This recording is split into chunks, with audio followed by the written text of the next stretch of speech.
It was basically like the first Amnesia Fortnite process we did. We were able to like just shut the company down for a couple weeks during Brutal Legend and break the team into like, how many did we do the first time? 4? Yeah, we did like 4 projects, and I was chosen to be one of the like people to do it, which was awesome. So I was terrified and had no ideas at first, but we had like a month or something to come up with it. So yeah, the idea was to use a lot of the Brutal Legend tech that we had been working on to make this tower defense game where you're just on the field and you can run around and you're more of a participant in the tower defense game rather than just a passive observer.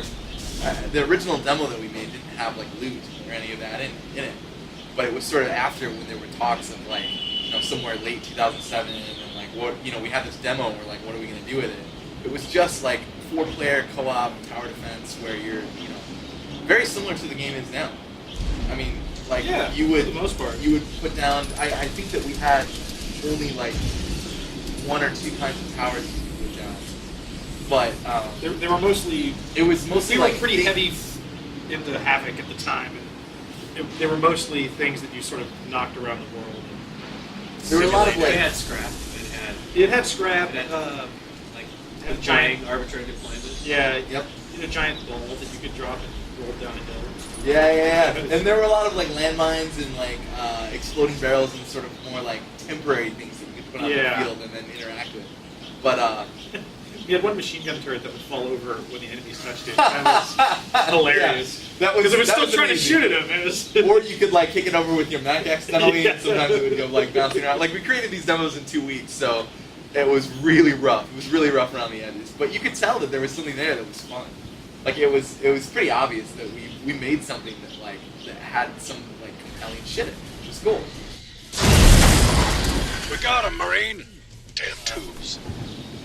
I'm most excited to check out the leaderboards a couple like days or weeks into the game. Like one of the features we stuffed in there was that whenever you beat a mission, it writes that sort of mission victory into the leaderboard, and it also puts your entire mech loadout in there.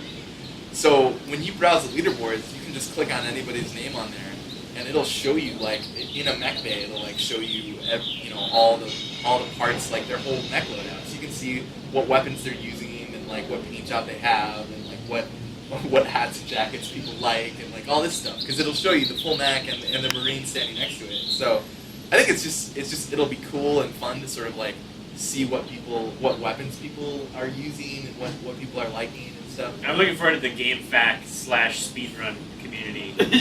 Playing Trenched and listing out exactly the ultimate way to defeat every mission with 1, 2, 3, 4 Because some of the players. missions, the last couple missions are really hard to like get the gold medal on. Like you need to have really good gear and have your mech configured in a very specific way. And just seeing people try to like tackle these challenges and like that multiplayer, like I really want to see people like going into missions with builds that would not normally be viable single player, but are really awesome multiplayer. Yeah, just taking the more support role. Yeah. Bringing some like some things that would be hard to beat a mission single player, but really help out multiplayer. Yeah, that would be awesome. I think also just like I hope that a community develops around the game, that people are playing with sort of like helping to educate other players about the game, as really using the matchmaking to like find new players and like talking with them. Because I mean, there's no PvP in the game, so it's like just having people help each other out. I don't think hatred can come out of this game. There's so many of the PvP games where people just straight up hate each other playing those games, and it's nice that Trench will hopefully not contribute to the vast amounts of hate that take place through the internet. Oh yeah, we want people to send questions and feedback on Twitter @TrenchedGames, and that'll get to us, and we'll give you a shout out on this thing.